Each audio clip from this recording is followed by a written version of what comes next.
இதுக்கு முன்னாடி ஒரு சிறிய காரியத்தை நான் உங்களோட சொல்லிடுறேன். உங்களுக்கு முன்னாடி ஒரு உண்டியல் இருக்கு. இத போவாஸ் உண்டியல்னு நான் சொல்றேன். இது பேர் என்னது? போவாஸ் உண்டியல். எதுக்காக இத சொல்றேன் அப்படின்னு சொன்னா, நம்ம போவாஸ குறித்தும், அவங்க தாய் குறித்தும், அவங்க வம்சாவளியில இயேசு கிறிஸ்து வந்ததும் நமக்கு எல்லாருக்கும் அந்த சத்தியத்தை அறிஞ்சிருக்கிறோம். ரூத் என்கிற ஒரு தாயார் புறஜாதியா இருந்து, அவங்களுடைய குடும்ப வாழ்வுக்காக போவாசுடைய வயல் நிலத்துக்கு போனாங்க. அப்ப போகும்போது அங்க என்ன நடந்தது?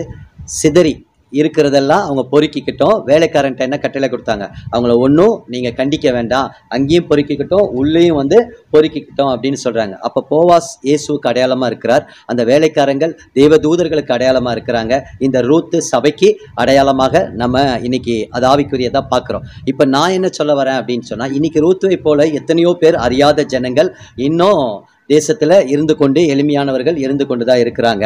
ஆனா இந்த போவாஸ் அந்த வயல் நிலங்கள் சிதறி இருக்கிறத கொடுத்ததுக்கு காரணம் என்னன்னா, நியாயப்பிரமாணம் லேவியராகமம் 19 9:10 உன் வயல் நிலங்களில நெற்கதிரில இருந்து விழக்கூடியத நீ வந்து விட்டுடு, அதை வந்து ஏழை எளிய மக்கள் எடுத்து சிதறி கிடக்கிறதை, மெயின் அந்த வேர்டு வரும், சிதறி கிடக்கிறதை அவங்க பொறுக்கி கொள்ளட்டும் அப்படின்னு இருக்கு.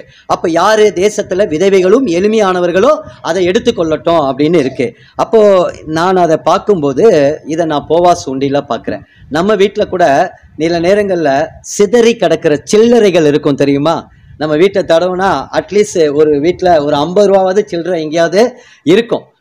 அதனால கட்டாயம் அந்த சிதறி கிடக்கிற சில்லறைகளை நீங்கள் இதுல போடுவீர்களானால், விதவைகளும் ஏழை எளியவர்களும் சிறுபான்மை மக்களும் தேசத்துல மலைவாழ் பிள்ளைகள், பழங்குடி பிள்ளைகளுக்கு இது நமக்கு உதவியாக இருக்கும். அப்போ நம்ம இன்னைக்கு ஆடம்பரமா ட்ரெஸ் எடுக்கிறோம், ஆடம்பர ஹோட்டல்கள்ல செலவு பண்றோம். பட் இதெல்லாம் நம்ம குறைச்சி சில்லறைய பிரமாணம் சொல்றபடி சிதறி கிடக்கிற சில்லறைகளை இதை நீங்க ஞாபகமா இதுல நீங்க போட்டீங்கன்னா இது ஒரு போவாஸ் ஒரு உண்டிலா இருக்கும். ரூத் எப்படி தன்னுடைய குடும்பத்தை கதிர் பொறுக்கி அவங்க ஆகாரம் சாப்பிட்டாங்களோ, கட்டாயம் ஏழை எளிய மக்களுக்கு நம்ம இப்படி விதமா போவாஸ் மூலியமா இது ஒரு காரியத்தை நான் கற்றுக்கொண்டேன். அந்த கற்றுக்கொண்ட காரியத்தை நான் உங்களுக்கு நான் சொல்றேன். அதனால இந்த உண்டியில பெருசா யோசிக்க வேண்டாம். இது போவாஸ் உண்டில்.